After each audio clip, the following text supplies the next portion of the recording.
बीना देवी अपनी बहू पायल के आगे गिड़गिड़ाते हुए बोली, बहू मेरे साथ ऐसा मत करो। मैंने कुछ नहीं किया। मैं अपने बेटे की कसम खाकर कहती हूँ। समधन जी, आप तो अपनी बेटी को समझाइए। आप एक माँ होकर दूसरी माँ के साथ ऐसा कैसे कर सकती है? देखिए माँ, मैं कोई झूठ वूठ नहीं बोल रही हूँ। आपके इन मगरमच्छ वाले आंसुओं से मैं नहीं डरने वाली। पायल तमक कर बोली, बहू क्या तुम्हें सच में लगता है मैं ऐसा कर सकती हूँ?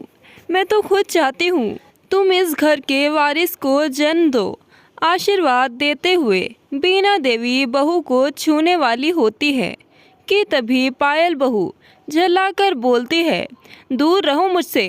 अपनी ये मनहूसियत कहीं और जाकर फैलाओ, इससे पहले कि आपका श्रवण कुमार जैसा बेटा और मेरा राम जैसा पति यहाँ आ टपके।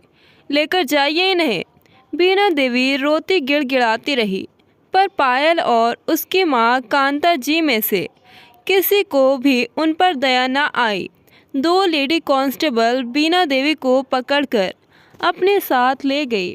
तब पायल बहू की माँ बोली, ले जाइए मैडम इन्हें, और ऐसी सज़ा दीजिए जो ये 7 जन्मों तक ना भूल पाए।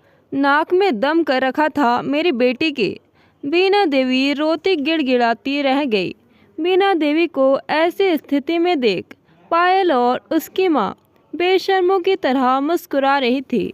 देखा बेटी, कर गया हमारा प्लान काम।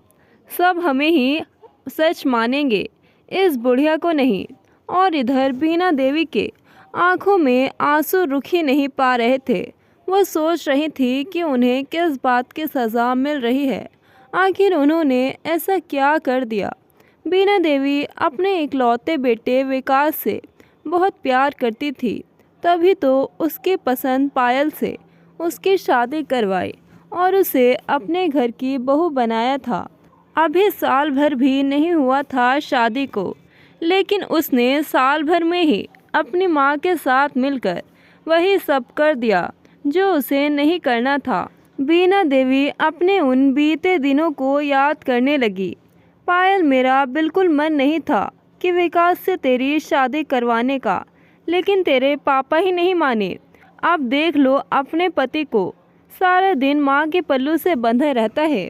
बेटी पायल, अपनी सास को सीधा साधा मत समझना। अपनी सास से सावधान रहना। ऐसे कोई जुगाड़ लगाओ जो जल्दी से जल्दी इससे तुम्हारा पीछा छूटे। कांता देवी अपनी बेटी पायल को पाठ पढ़ा रही थी। माँ, आप तो इतनी दूर से परेशान हो रही हो तो सोचो मैं तो उनके पास ही रहती हूँ। सारा दिन घर में मनहूसियत फैलाती रहती हैं। मुझे कितनी परेशानी होती होगी, पर आप फिक्र मत करो। मैं जल्द ही ऐसा तिगड़म बैठाऊंगी कि लाठी भी नहीं टूटेगी और सांप भी मर जाएगा।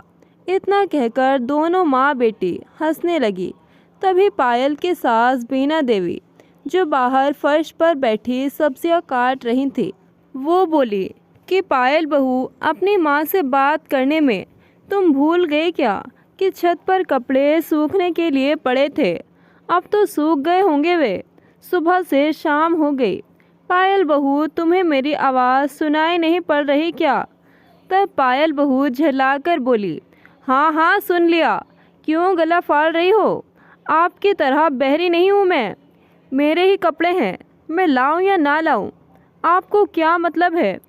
और अगर ख़राब भी हो गए तो क्या मेरा पति मुझे और लाकर दे देगा? आप अपने काम से काम रखिए, फालतू दिमाग मत खराब कीजिए।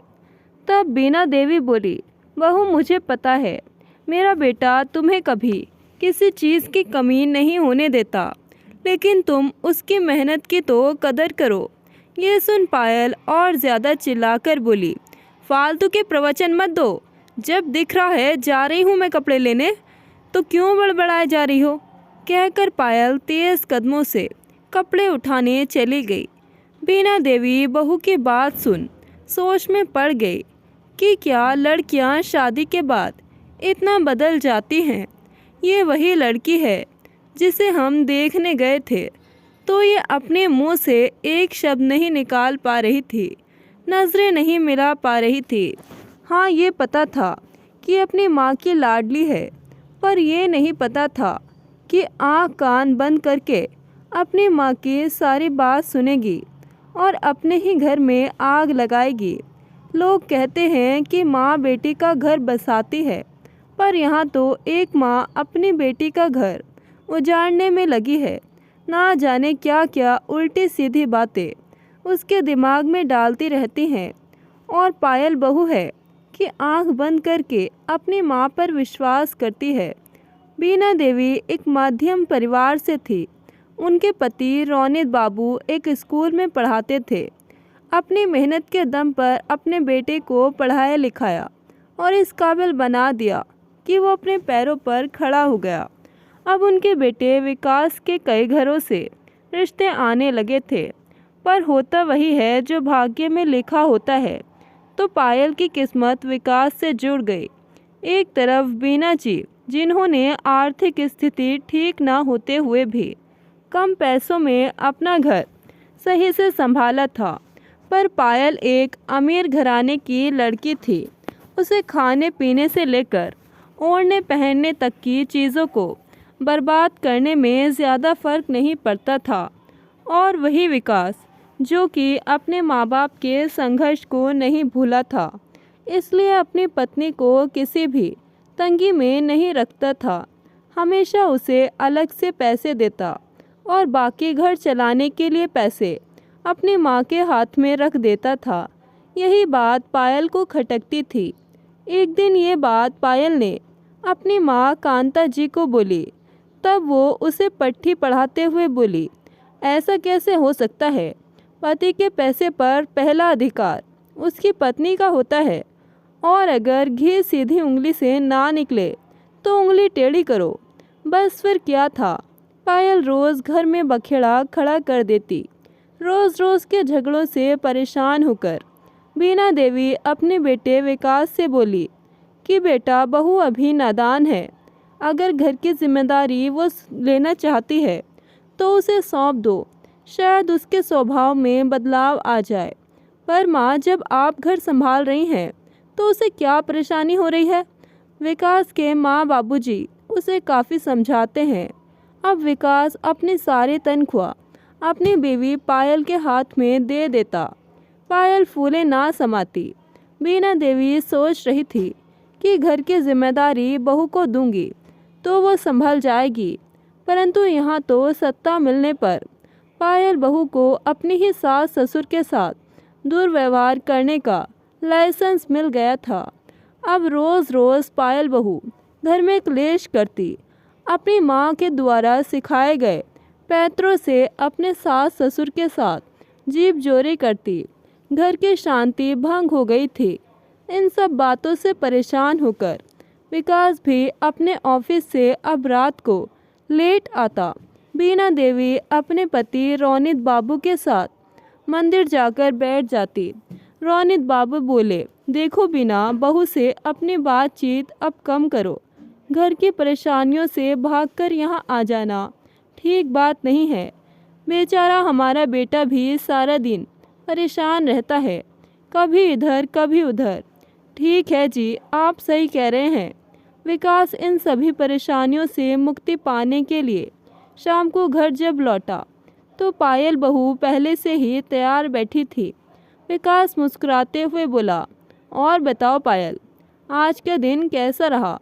तब पायल बनावटी आंसू दिखाते हुए बोली, तुम्हारी माँ मुझसे सीधे मुंह बात तक नहीं करती, सारे दिन टोका टाकी करती रहती हैं, मुझे चैन की सांस नहीं लेने देती। तंग आ गई हूँ मैं अपनी ज़िंदगी से। एक आदमी को बार बार एक ही बात कही जाए तो वो उस पर किसी न किसी दिन यकीन कर ही लेता है। विकास ने भी पायल पर बिना सोचे समझे विश्वास कर लिया। वो बोला, तुम चिंता मत करो, सुबह ही मैं इसका फैसला कर दूंगा। कल से तुम्हें कोई परेशानी नहीं होगी। अब तो पायल के मन में लड्डू फूटने लगे थे। अगले दिन विकास बिना कुछ खाए घर से निकल गया। जब शाम में वो वापस आया तो बीना देवी परेशान होते हुए बोली कि बेटा, क्या बात है, तो सुबह बिना नाश्ता किए चला गया और मुझसे बात भी नहीं की। ऐसे तो तू कभी नहीं जाता, तबीयत तो ठीक है ना? तब विकास बीना देवी की बात को बीच में काटते हुए बोला, माँ, मैंने इस घर की परेशानी का हल ढूंढ लिया है। अगर मैं आपको सुख नहीं दे सकता तो दुख भी नहीं देना चाहता, इसलिए मैंने एक फ़ैसला कर लिया है। मैंने पास में ही एक किराए का मकान देख लिया है। अब मैं और पायल वहीं रहेंगे, आपसे अलग। ये सुन बीना देवी हक्की बक्की रह गई। उनके दिल के मानो 100 टुकड़े हो चुके थे। तब बीना देवी बोली कि बेटा, इतना बड़ा फैसला तुम अकेले कैसे ले सकते हो? तुम्हारे बाबूजी अभी गांव गए हैं, पहले उन्हें आने दो, फिर बैठकर बात करते हैं। नहीं माँ, अब बहुत देर हो चुकी है, मेरे पास और ज़्यादा समय नहीं है। अब इसका यही उपाय है, तभी घर में शांति बनेगी। ठीक है बेटा, जब तुम्हारी मर्ज़ी यही है तो यही सही। अब मैं तुम्हारा फ़ैसला बदलने वाली होती कौन हूँ? इस घर से तुम्हें जो चाहिए वो ले जा सकते हो, आखिर सब कुछ तुम्हारा ही तो है। कहते हुए बीना देवी की आंखों से आंसू छलक पड़े। अब विकास और पायल अपने दहेज का सारा सामान लेकर घर से दूसरे मोहल्ले में जाने के लिए तैयार थे। बीना देवी लगभग गिड़गिड़ाते हुए कहती है कि बेटा, ऐसा मत कर, बहू माँ बनने वाली है, उसे किसी बड़े के साथ की ज़रूरत है। परंतु विकास ने अपनी माँ की एक ना सुनी और अपनी पत्नी के साथ अलग घर में रहने के लिए चला गया। बीना देवी धम से ज़मीन पर बैठ गई और रोते हुए आंसू बहाने लगी। 3 दिन बाद पायल बहू और उसकी माँ कांता जी ने बीना देवी पर झूठा इल्ज़ाम लगा दिया कि उन्होंने मेरे बच्चे की जान लेनी चाहिए। बीना देवी गिड़गिड़ाती रहीं, परंतु पायल और उसकी माँ ने उन्हें जेल भिजवाकर ही चैन लिया। अब जब रौनित बाबू गांव से अपने घर लौटे तो देखा पूरा घर खाली पड़ा हुआ था। तब उन्हें उनके पड़ोसी ने घर का सारा हाल बताया। ये सुन रौनित बाबू दौड़े पुलिस स्टेशन चले गए और अपनी पत्नी को वहां से छुड़वाया। बीना देवी रौनित बाबू के गले लगाकर खूब रोईं। उनकी आंखें सूजी हुई थी। बीना देवी को कुछ कहने की ज़रूरत नहीं पड़ी, क्योंकि रौनित बाबू सब समझ चुके थे। अब वो बीना देवी को लेकर घर लौट गए। घर आकर बोले कि बिना बेटे बहू को अलग रहने में ही भलाई है, लेकिन बहू ने जो किया वो सही नहीं किया। उन्हें अपनी ज़िंदगी अलग ही जीने दो, बेहतर यही होगा। अब धीरे धीरे 8 महीने बीत गए। दिवाली भी आ गई। सबके घरों में रोशनी थी, पर एक बूढ़े माँ बाप का घर अंधेरे से घुट रहा था। त्योहार बीत गया, पर बेटे बहू अपने बूढ़े माँ बाप से मिलने नहीं आए। कुछ दिन बाद अस्पताल से एक महिला फ़ोन पर बोली, क्या आप पायल की सास बीना देवी बोल रही हैं? आपकी बहू की हालत ठीक नहीं है। आस पड़ोस वालों ने उसे अस्पताल में भर्ती कराया है। शायद उसका पति भी घर पर नहीं है, उसने आपका ही नंबर दिया है। मेरी बेटी भी यहाँ भर्ती है, आप आकर यहाँ संभाल लीजिए। कहकर फ़ोन कट गया। अब बीना देवी से रुका ना गया। वो कुछ पैसे और ज़रूरत का सामान लेकर अस्पताल पहुँच गई। एडमिशन काउंटर पर जाकर बीना देवी ने पायल का नाम बताया। तब उन्हें सारी जानकारी मिल गई। उस महिला ने बताया कि ऑपरेशन के लिए कह रहे हैं डॉक्टर। तभी एक नर्स आई और बोली कि पायल के परिवार से कौन है, जल्दी से इस पर साइन करो और ऑपरेशन की फीस जमा करो, वरना बच्चे और माँ दोनों को खतरा है। बीना देवी बोली, नहीं नहीं, मेरी बहू और बच्चे को कुछ नहीं होना चाहिए। उन्होंने 40,000 जमा करवाए और बोली कि अभी कुछ पैसे कम हैं, मैं 10,000 अपने पति से कहकर मंगवा लेती हूँ, आप ऑपरेशन शुरू करवा दीजिए। बीना देवी ने अपने पति रौनित बाबू को सारी बात बताई। रौनित बाबू पैसे लेकर अस्पताल पहुँचे। अब बीना देवी ने अपनी समधन पायल की माँ के पास फ़ोन किया कि बहन जी ऐसी हालत में आपका आपकी बेटी के पास होना ज़रूरी है। अब दोनों दंपति ऑपरेशन थिएटर के बाहर इंतज़ार करने लगे। थोड़ी देर बाद एक नर्स एक बच्चे को हाथ में लिए निकली और बोली, पेशेंट के साथ कौन है? तब बीना देवी बोली, मैं उसके साथ हूँ, क्या मेरी बहू ठीक है? तब वो नर्स मुस्कुराकर बोली, जी बिल्कुल ठीक है और आपकी बहू को प्यारा सा बेटा हुआ है। कहते हुए नर्स ने वो बच्चा बीना देवी के हाथ में थमा दिया। रोनित बाबू की नज़रें उससे मासूम से बच्चे से नहीं हट पा रही थी। बीना देवी ने रोनित बाबू को कोहनी मारते हुए इशारा किया।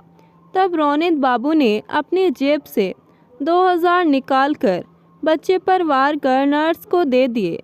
कुछ देर बाद पायल को वार्ड में एडमिट किया गया। अभी भी वो बेहोशी ही थी। कुछ देर बाद जब उसे होश आया तो उसने देखा कि उसके सास ससुर थे। उसकी सास बीना देवी पायल का सर सहलाते हुए बोली, बधाई हो बहू, तुम्हारा बेटा बिल्कुल तुम पर गया है, बहुत ही सुंदर है। तुमने हमें दादा दादी बनाकर जीवन का सबसे सुंदर तोहफा दिया।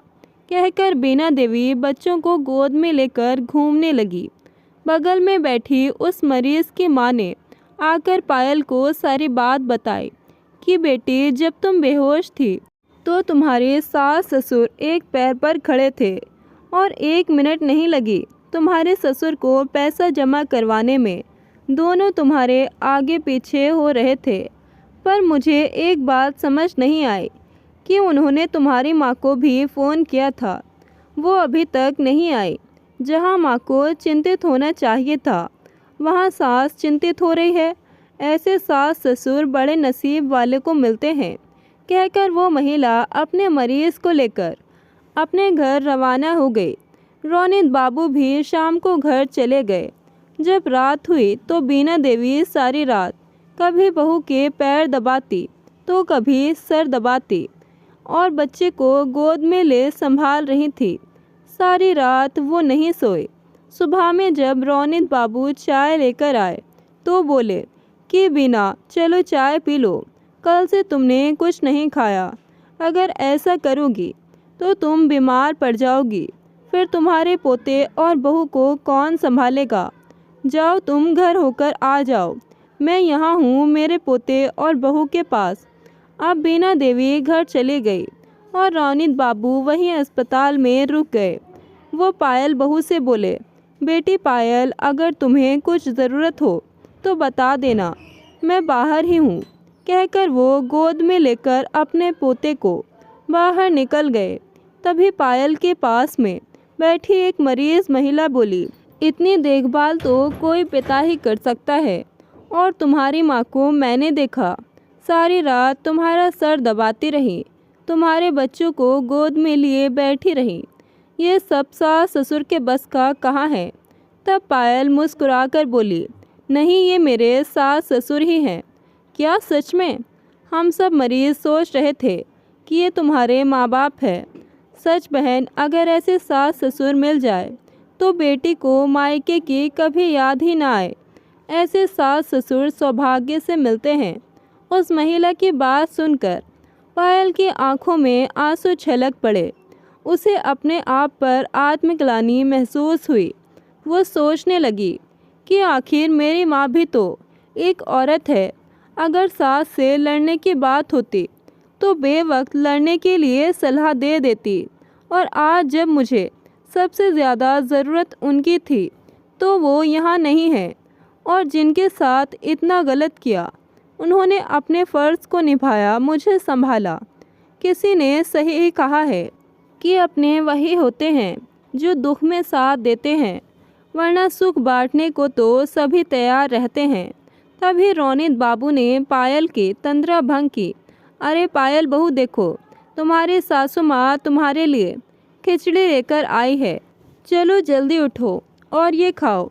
अजी आप भी कैसी बातें करते हैं, लेटे लेटे खाएगी क्या?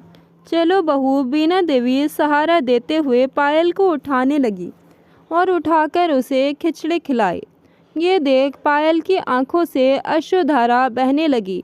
बीना देवी पायल के आंसू पोंछते हुए बोली, बहू ऐसा पाप ना करना। कहते हैं नई माँ को रोना नहीं चाहिए, वरना बच्चे को दूध कम पड़ता है। मैं नहीं चाहती मेरा पोता भूखा रहे। कहकर वो पायल का सर दबाने लगी। तभी पायल की माँ कांता जी हाथ हिलाते हुए आई। अरे बेटी, मुझे नहीं पता था कि तुम्हारी डिलीवरी का टाइम आ गया है, वरना मैं खाटू श्याम घूमने नहीं जाती। कांता जी बीना देवी को तिरछी नज़रों से देख रही होती है। तभी बीना देवी बोलती है, बहू मैं बाहर जाती हूँ, तुम अपनी माँ से बात करो। तब पायल जाती हुई सास का हाथ पकड़ लेती है और बोलती है कि माँ आप कहीं नहीं जाओगी, विजिटर के मिलने का टाइम ख़त्म हो गया है। माता पिता के रहने का कोई समय नहीं है, इसलिए आप मेरे पास ही रहिए। कहते हुए पायल ने अपनी माँ कांता जी से मुंह मोड़ लिया। अपनी बेटी का ऐसा रूप देख कांता जी उल्टे पैर वापस जाना पड़ा। तब पायल अपनी सास बीना देवी से माफ़ी मांगती है। माँ की मुझे माफ़ कर दीजिए, मुझसे बहुत बड़ा पाप हो गया था। मैं अपनी गलती का प्रायश्चित आपकी सेवा करके करना चाहती हूँ। क्या आप मुझे माफ़ करेंगी? तब बीना देवी अपनी बहू को गले लगा लेती हैं। शाम को विकास भी घर वापस आता है।